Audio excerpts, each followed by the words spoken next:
Art in Destiny is something that cannot be defined by giving a brief explanation. It would be impossible to isolate a piece of this game and say that right there is art. It's subjective. When watching a movie, we are immersed by the cinematography. The filmmakers choose what our focus should be on, but you don't miss anything, because they deliberately show you what is most important at that time. Most single-player games do this by cutscenes or by a forced camera perspective, but within Destiny, you are the cinematographer, the camera is in your hands.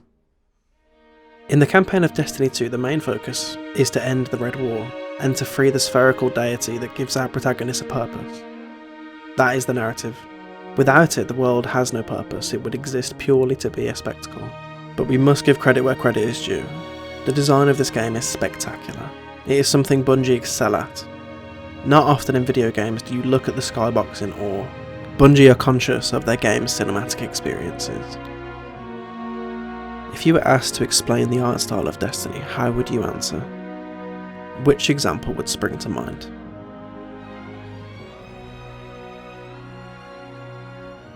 This is Destiny. The art.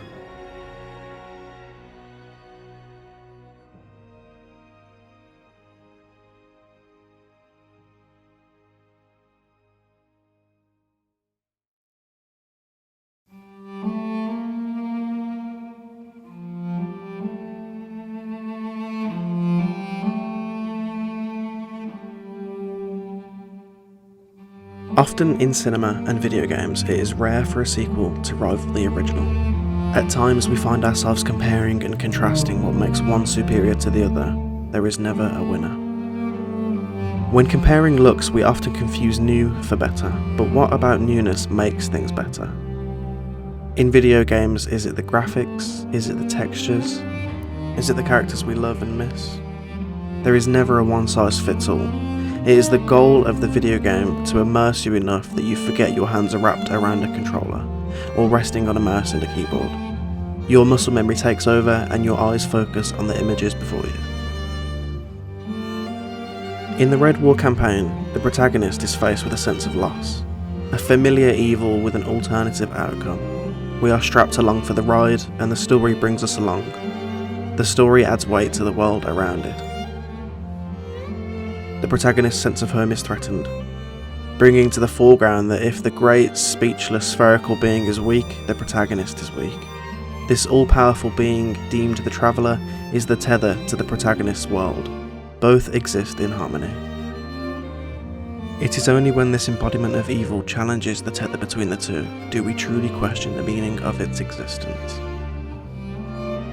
In cinema, the rise and fall of the protagonist is a common theme. Video games tend to avoid this and flip this so that by the end, the protagonist's achievements reflect the player's achievements. In a game like Destiny, the world is portrayed in such a way by Bungie that time is irrelevant. It is ambiguous.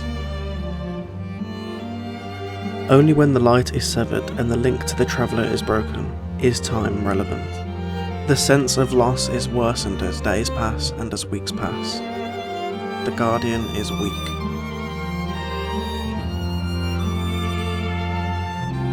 It is here when the true rise of the protagonist begins. The journey begins.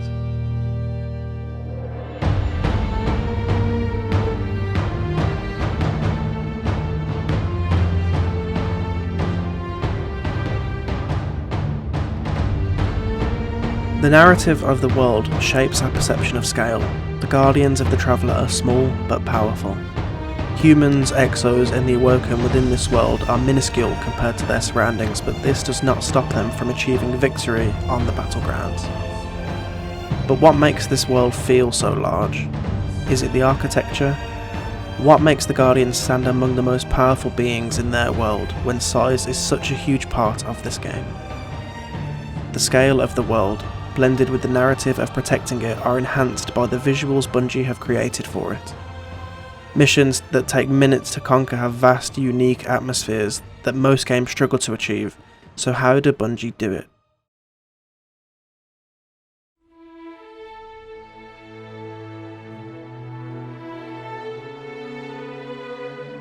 The scale of the worlds Bungie creates are comparable to fairy tale stories. huge architecture designed to fit great beasts and beings being utilised by those 100 times smaller than it.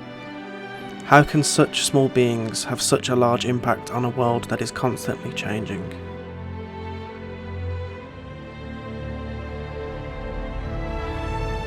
The other freedom that I think you're describing is like the local player empowerment of moving through the world and fighting monsters the way that you want to, which is something that is that's like core and culture to, I think, the types of games that Bungie makes. It's the like immersion action sandbox. Like that's a big part of the empowerment in the player's journey, in addition to the construction of the worlds themselves.